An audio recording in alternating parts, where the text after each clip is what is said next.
Dubai উপকূলে কুয়েতের তেল ট্যাঙ্কারে ইরানের ড্রোন হামলায় নতুন মাত্রা পেয়েছে মধ্যপ্রাচ্য যুদ্ধ। সকালে এই হামলা চালানো হয়। দুবাই কর্তৃপক্ষ জানিয়েছে ট্যাঙ্কারে হামলায় কেউ হতাহত হয়নি, ছড়ায়নি তেলও। এবং এদিকে মার্কিন প্রতিরক্ষা মন্ত্রী দাবি করেছেন ইরানের সামরিক বাহিনী নৈতিকভাবে ভেঙে পড়েছে।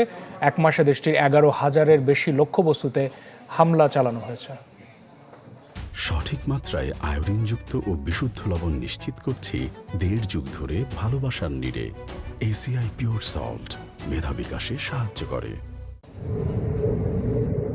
যুদ্ধের 32তম দিনে ইরানের ইস্পাহানে 2000 পাউন্ডের বাংকার বাস্টার হামলার ঘটনা প্রমাণ করে যুক্তরাষ্ট্র ইসরায়েল এখন ইরানের ভূগর্ভস্থ এবং পারমাণবিক সক্ষমতা ধ্বংসের পথে হাঁটছে।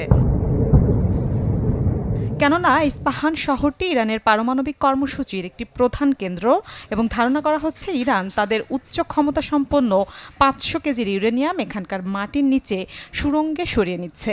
এছাড়া গেল 24 ঘন্টায় দফায় দফায় হামলার মুখে পড়ে দেশটির বেশ কিছু সামরিক স্থাপনা। আলোচনায় না বসলে আরও কঠোর আঘাতের হুঁশিয়ারি দিচ্ছে যুক্তরাষ্ট্র। যুক্তরাষ্ট্র ইরানের সাথে আলোচনা চালিয়ে যাচ্ছে, একই সাথে সামরিক সংঘাতের সম্ভাবনাও খোলা রেখেছে। চুক্তি না হলে বোমার মাধ্যমে আলোচনা চালিয়ে যেতে চাই।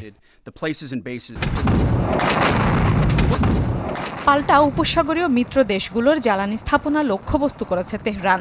দুবাই উপকূলে কুয়েত পেট্রোলিয়াম কর্পোরেশনের মালিকানাধীন তেলবাহী জাহাজ আল সালমিতে ড্রোন হামলা চালিয়েছে ইরান। এতে আগুন ধরে যায় জাহাজটিতে। এ সময় সেখানে 20 লাখ ব্যারেল অপরিশোধিত তেল ছিল বলে জানায় রয়টার্স, যার বাজার মূল্য প্রায় $20 কোটি। এ হামলার পরপরই আন্তর্জাতিক বাজারে তেলের দামের পাগলা ঘোড়া আরেক দফা লাফিয়ে ওঠে। যুক্তরাষ্ট্রে 3 বছরেরও বেশি সময়ের মধ্যে প্রথমবারের মতো জ্বালানি তেলের গড় খুচরা মূল্য গ্যালন প্রতি $4 ছাড়িয়ে গেছে। আর আন্তর্জাতিক বাজারে অপরিশোধিত তেলের দাম 116-র ঘর ছাড়িয়েছে। নতুন করে হামলা হয়েছে সৌদি আরব ও আমিরাতেও।